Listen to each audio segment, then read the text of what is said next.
Okay, so welcome to Parker Automotive.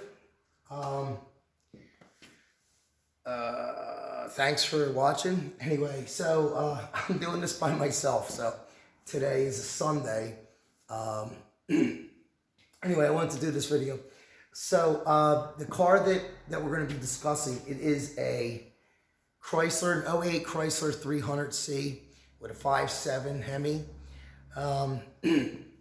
So background on this car. It originally came in back in August 19th of 2020. Customer complaint was that while he was driving the vehicle, it he lost power. So he called us up and he brought the vehicle in. And I did, scanned it, and then I found that at that time it had a misfire, or it had a MDS code for number 6, which is kind of like it's a solenoid, or it's a deactivation activation solenoid. Okay, so how Chrysler has it on these is just say hypothetically while you're driving, like either in overdrive or at a steady pace, what will happen is these vehicles have the capability of shutting off 4 cylinders. So the deactivation solenoid, the MDS system, what that is it's on 1 and 7 cylinders, and then on 4 and 6.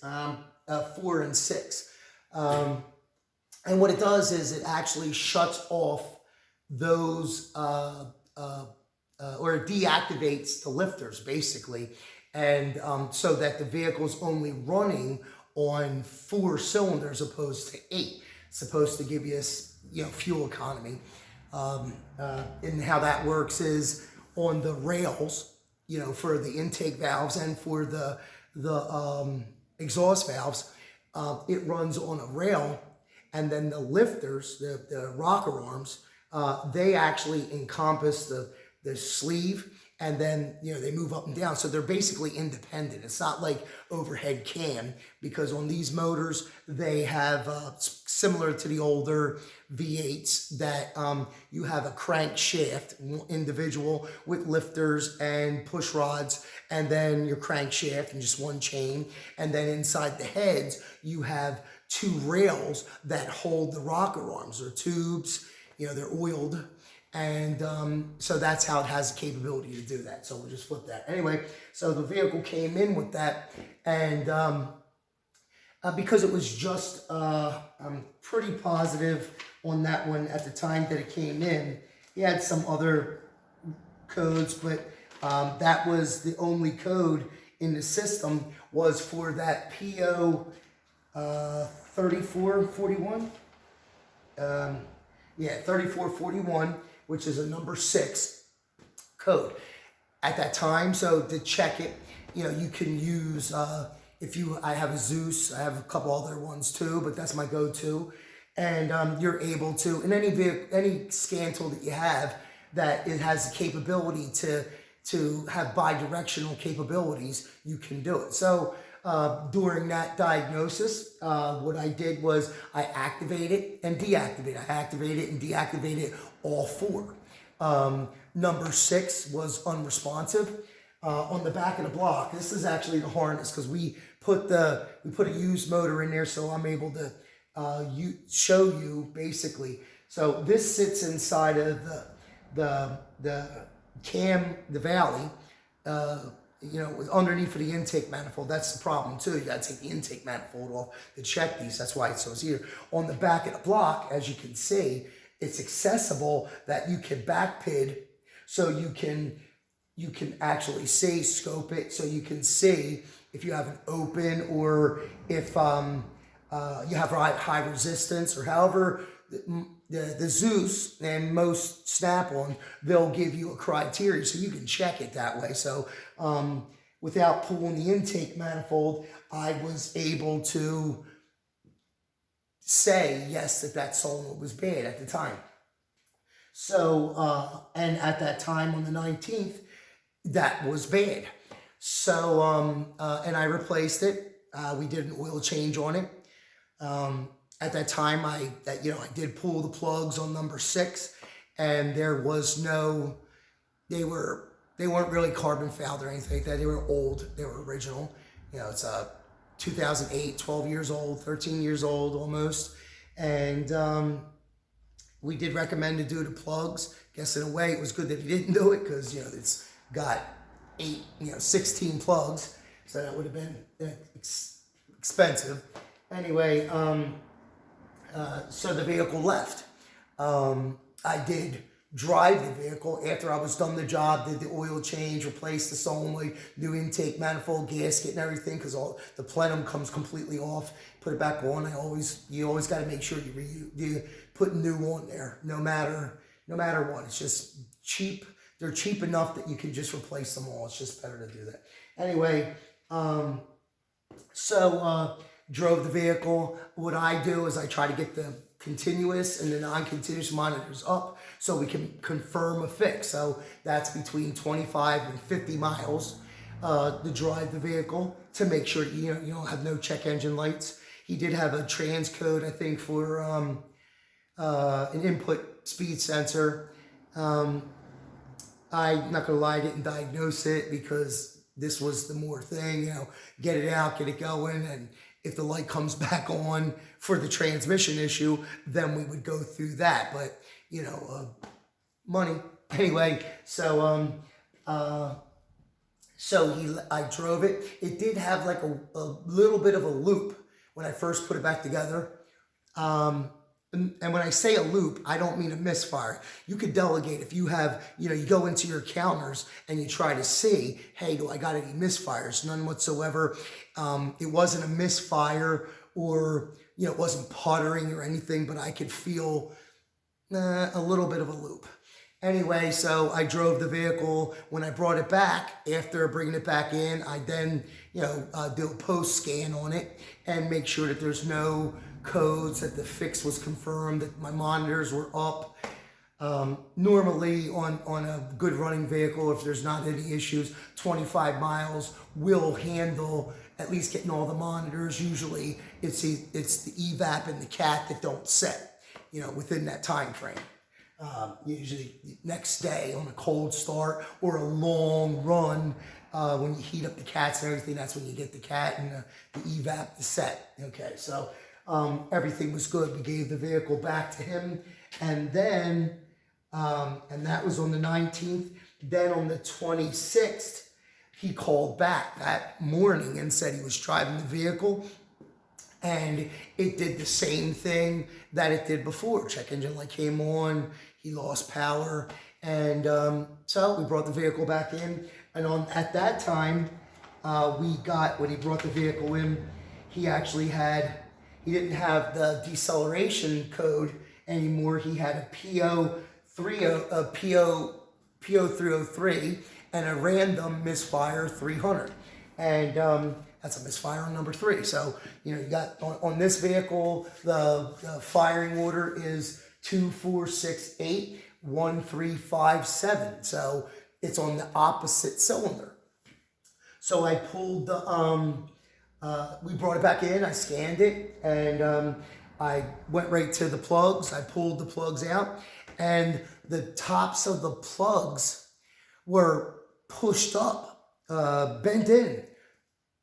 That was, like I said, that was in August of 26th of 2020. So it was a week and a half, not even 2 weeks after we had replaced the solenoid on number 6. Number 3 had a misfire. Originally when it came in, I said, well, man, we probably should have just changed out the plugs, So, but when I pulled them out and I seen that, I was like, what? They were bent in. I've never really seen that before. I mean, I've seen that. I've seen that before, but just not on a motor that really something like that shouldn't have happened. Anyway, so with that, I went and I did a compression test. But I did a compression test on all cylinders, and I think it was about 190, and the other cylinders were all between like 2.5 and 210. So normally, or no, actually, that's a lie. It was at 190, and then I was getting 210 to 220 on the other cylinders. With Chrysler, if the way that they give you, I think they give you almost a difference between one cylinder and another. I think it's almost 50 psi. Because it actually goes from 210 to 250 is what they're allowing, and they allow up to 50. So I was like, I don't know. So then what I did is I went and I did a compression test, and that's how I found out. So then I went and I did a leak down test, and what that is you hook the gauges up to it. You introduce air into the cylinder once it's up to its compression stroke, and then you bring it up. My tool only goes up to 100 psi, so I actually did my other ones first, and my loss on my loss from that was about 3 to 5% on all the cylinders, which is pretty good. Everything was sealing. On number 3, I had a loss of like almost 40, 40 plus on that cylinder. And when you're introducing air into the cylinder on the compression, your exhaust and your intake valves should completely be seated, so there shouldn't be no leaking from the exhaust or from the intake valve. It should be sealed. And I was hearing escaping from that cylinder. Cylinder at that time. I put a little bit of oil in there, just about, a couple squirts, maybe about a teaspoon, just in that cylinder. And it really didn't do that much. It didn't, I still was losing around 40%, 40 PSI. I called the customer, and I was waiting for him because I was like, okay, well, I got to check this out. I'm either got to pull the exhaust manifold, which is almost inaccessible on this vehicle. You could do it, but you'll just be spending large amounts of time, or pull the intake manifold off, bring it back up and check to see, is there, did the valve seat drop? Is it, is the valves not seated? Whatever. During that time, I was waiting for the call back, and I went and I grabbed the borescope, and I pulled both plugs out, and I looked inside there, and on the top of the piston top, it looked like it was chewed up. That could be, that was a concern, because also the spark plug tips were pushed in. So, I don't know what that would be, because honestly, I've never seen that unless, you get bad valve, something dropped in there, I don't know. So, so I'm looking in there. So then I grabbed a flexible magnet. You put a little bit of grease on the end of it, thick axle grease, stick it inside there, and just see, because of how chewed up the top of the piston was. I was trying to see if I could get debris. Nothing came out of there. So we called the customer back, and we explained to him the situation. And the only thing you could do on that is to pull the motor. I guess you could, for how deep this you'd have to put a new piston in there. The whole top of the piston was done. The rings were done. Whatever happened, that caused that. So that was in August, and I couldn't find anything in there. I didn't pull anything. We contacted them, and because the expenditure, we did look up, the Jasper, highly expensive. We looked up a Fred Bean, which is another reman company, almost the same amount of warranty. 3 years, 100,000 miles. I think they might be 75. I think it might be 100. I'm not sure. But anyway, I don't do none of that. But and then we looked up the salvage motors, and it was an expenditure he didn't want to do. Now, I did throw 2 new plugs in there and started the car up, and I was checking it out or running it, and it had now it had the misfire. I pulled the plugs back out just to see, did they get damaged too? And no, they didn't. But whatever it was, either top of the piston busted off, or a bad valve seat dropped, or so, I don't know. Anyway, so fast forward that he drove that car from August 26th until February 8th. And he didn't tell me until afterwards, but he said he was driving, and then out of nowhere he started hearing rattling noises coming from his motor.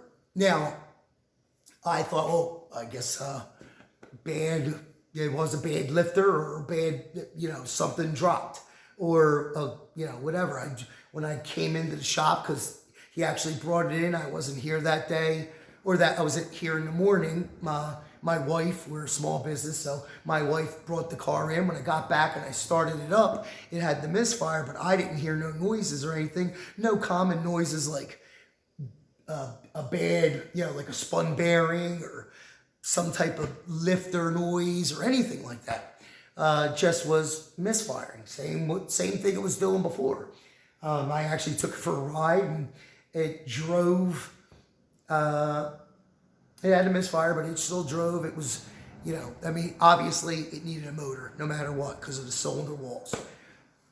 I brought it back in. We ordered a motor, salvage. It's coming from out of state. Anyone could find with a good warranty and low mileage. I finally got it in. It took about a week almost for it to come in here, and got the old motor out. I wasn't even worried about checking it or anything, getting a new motor in. Now, problem that happens on all these vehicles, when it's taking off the exhaust manifolds, the bolts broke. So I ordered all that, the new studs and nuts, the motor mount bolt studs broke off. It's 12 something years old. So I was waiting on parts. I got that motor in there, and I was waiting on, I was waiting on the intake manifold gaskets, which I got them, but I'll go into that. And then I was getting the new motor, took the intake manifold. You have to take the intake manifold off on these things so that there's a brace that goes inside there, so when you're taking it out with the hoist, it'll level out, because this motor actually is going to come straight out and it's going to go straight back down and go in. You leave the motor mounts on, it's just basically taking out the fans and all that other stuff then off the front of the motor. Okay, so while I'm waiting, I go and I take off. This is bank bank 1 upstream air fuel meter, and I don't know, I hope it can show it, but if you can see whatever it was in number 3, debris anyway on number 3, it must have still been jumping around, because it broke the you see where on the O2 sensor, it just basically cracked it. I'm hoping we don't need I did run a magnet through the exhaust. I hope it didn't do no damage to the cat, because on here it's the exhaust manifold, cat, and then the exhaust system. So or I don't know how it could get like that, even if it was this old, even if it is 12 years old. I've never seen it. Something had to hit it. Anyway, so getting that motor in, got it in, everything else. And I go to take off the old motor when I have it sitting over there, and I'll show you.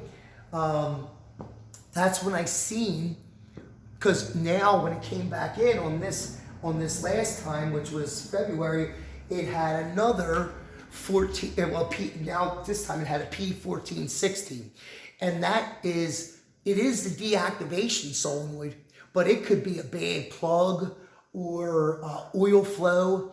it did have the same PO300 and a PO303 misfire on that number 3, but it had that number 6 deactivation code, which, like I said, could be a flow issue. Combine that with the fact that he had heard something rattling around. Well, with that, I found, and I'll tell you the truth, I don't know if it's part of the lifter. It actually looks like, it does look like the bottom half of the lifter. You know, that's what these pieces look like. They're machined, you know, they're in a circular formation. So I'm thinking, because I don't know, I'm thinking that the lifter may have broke apart. Maybe the rod, the way that the system's set up, maybe it was already doing that and somehow broke apart and shot over. I mean, I've never seen it before. Or on the opposite side, on that misfire side, on number 3, it did the same thing, because these pieces came out of, wait a minute, now these did come out of number 3, and it's crazy because these were sitting, number 6. These were sitting inside when I pulled off when I went back down and I started shaking the intake manifold, I noticed that there was pieces, at least one, inside number 6. And number 6 plugs were bent up like number 3. I've never seen that before. And because originally when it came in this last time, not only did I do the compression test, but before I even went to there, because I thought, okay, it's got a misfire, I didn't hear no noise or anything like that, and he didn't tell her until I think a week later that there was some kind of noise. Or no, he told me when he came in, when I was explaining to him, hey, we're still waiting on parts. You know, customers are, oh, I don't need the car, but I want to drive it. And so I didn't really look for none of this stuff. I wasn't paying attention to any of it. But when originally, before I did the compression test, I did do, because that PO 1416, that could have been a bad spark plug. It could have been an intake manifold leak, or an oil issue, you know, oil flow. And with that misfire, I thought, okay, well, first I'm going to check to make sure, because I did have that little bit of a loop. Maybe it's an injector. So I did an injector balance test. Basically what you do is you can use the scan tool to charge turn on the fuel pump, and then hook up your fuel pressure gauge to the fuel rail, and then activate each individual injector, and then see what your loss is. Is it relative? Are you you're at a whatever the PSI is, 75 or 100, whatever it would be, and then you activate each individual on a pulse. So you might pulse it at for 5 seconds, and you do that across the board to try to see if you have leakage, leaks anywhere. And I did that before I pulled the plugs. So we get that straight. Before we first pulled in a misfire, the first thing I thought was injectors. And so I did the injector test first. And then when I had no problem, that's when I pulled the plugs on number 3, and I seen, on number 6, because I checked actually number 6 because of the deactivation. And that's when I seen that the plugs were messed up on that one. Then I went over to number 3, and number 3, the plugs were still new because I put them ones in there. And man, it was just, I've never seen that before. But like I said, these are pieces of the lifter. I believe it's the bottom of the lifter. I don't believe that it's a valve seat or something like that dropped. I have went through some of the things, got online and tried to see if somebody else had these problems, and I did hear someone say, oh yeah, the valve seat dropped. or no, but not the lifter, but I believe it's a lifter. So right now what I'm going to do is I'm going to bring you over here and I'm going to kind of give you a little bit of a view. Okay, so here we are. All right. So as you can see, this right here is new motor in, and inside the valley, these are how the these are the Mds Solenoids, like you can see, is right here. So this would be 2, 2, 4, it's number 4, and then number 6 right here. And then you have number 1 and then number 7. So that's where they are. I'm going to come down here real quick. And this is the, right here, this is the intake manifold. And, yeah, it's going to be hard to tell. But anyway, this is number 6. Anyway, look, I shook this out just this morning. And here's some more pieces. Some more pieces. As you can see, it's machined. So it's pretty chewed up. So that was in there. And this is the old motor. So, and I don't know if I can kind of show down there, but you can see there's pieces. There's pieces inside there. You see that? And I went and I did pull the valve cover. Ugh. Man, I am not a very good, let's see. Okay.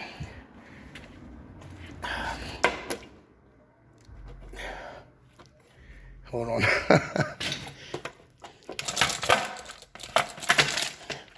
Yeah.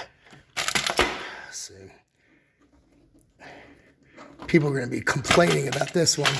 So anyway, okay, so, well, here we go right here. This is number 6 spark plug. You see how it mushroomed the top? This is number 6 too. Okay. Wait a minute, I think I can almost see. Yeah, well, you can kind of, if you look in there, you can. So, I don't know if I got any, but anyway. So how these go is, like you can see, you have a rail, right? The rail goes across. These are the intakes, and these are the exhaust. Well, basically, these will slide. You know, you see, like the rocker arms, they actually go back and forth. Here's the lifters. I don't know how I could have got pieces inside of here with this. It doesn't seem like there's a lot of movement in there, but it is what it is. So I'm gonna come back over here. Sorry, my shop is messy. And I'm gonna finish this off. I guess basically what I'm trying to do is, let's see, make sure this is straight, yeah. So with this, I'm basically putting this out there because I don't think I diagnosed it correctly the first time. And I'm not gonna lie to you, I've never seen a lifter blow apart. I'm thinking that maybe it was an indication when that deactivation solenoid, the MDS, went bad. Maybe the lifter was, because when it shuts off, it's not engorged with oil, so the rocker arm is able to keep, or the push rod is able to keep moving, even though it's not, doing anything. So maybe it's kind of like a collapsed lifter. Maybe the rod moved, I don't know, and caused it to shoot up and hit it and cause that damage, which then caused these small pieces of the I don't know. I really don't know how that happened. If there's anybody out there that this has happened to before, please, write a thing to me. But yeah, I've never seen that before. But I guess I was randomly going across all that. I guess in a way I just wanted to kind of make another video. It feels good to find stuff. I just wish that I could have found this previously. But I'm going to tell you, and being in the automotive field, I've seen a lot of stuff. This will be another thing that I've seen that I can't explain. But for anybody, you know, sometimes you can't just figure everything out. Like, you know, you got 3 different things going on, but it's only showing one. You know, the sensor was bad. So I don't know exactly how this happened. Dry, low oil pressure. I doubt if it was low oil pressure. You've seen how clean the top of the valves are. They're clean because I've been taking care of this motor for 3 years, and the oil's always been changed relatively every 3,000 miles. And I only, here at my shop, I only use synthetic blend. So the vehicles are always getting a premium oil. I don't know, man. If there's somebody out there who's seen this happen before, I have read online, the valve seat dropped, or nothing about the lifter. I personally believe, by looking at this and how it's machined, it looks like the bottom of where the ball goes on the ball on the bottom of the lifter, because it's a hydraulic lifter, a roller lifter. It goes onto the cam and it rolls on there. Now, I could see if maybe the roller is etched, maybe it's turning, you know, because when it's not engaged, the lifter's able to turn, and then maybe the oil port that's on the side of that, because I've seen them before, I haven't actually done them, but you know, it's got an oil port on the end of that. Maybe it was able to spin all the way around and at times didn't have oil. I don't know, but that's what caused this motor failure, and it actually caused it on both sides. So, where a piece of the piston popped off on number 3, which sent it through the motor, which then knocked it over on the other side, and you know, I don't know. So if there's somebody out there, man, who's seen this before, I really want them to explain it to me. But anyway, I just want to say God bless you, God bless America, and stay safe, and thank you for watching Parker Automotive.